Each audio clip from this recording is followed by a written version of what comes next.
अस्सलामुअलैकुम जी। जिन्हें भी जनाब टिकटॉक के फॉलोवर ने अलहमदुलिल्लाह जनाब वेखते पे ने कि हफ्ते च 2 दिन जोड़ा है ना ये जनाब माशाअल्लाह अवान डेयरी फार्म की वीडियो अपलोड होती है।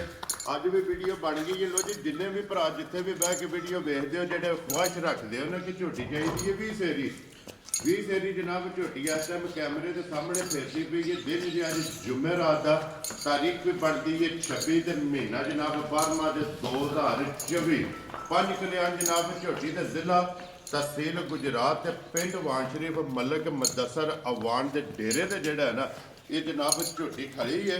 जिस भी भरा वीडियो वेखनी है यूट्यूब से मुकम्मल वीडियो जनाब और मलक साहब का नंबर वैसे भी टिकटॉक के भी बोल देने कि 0300 620 96 82 ये व्हाट्सअप ईमो से कॉल है तो रबता कर लेना। तो बाकी इसे वीडियो के नाल इजाजत चाहांगे इंशाअल्लाह अगली वीडियो के नाल फिर हाज़र होवांगे।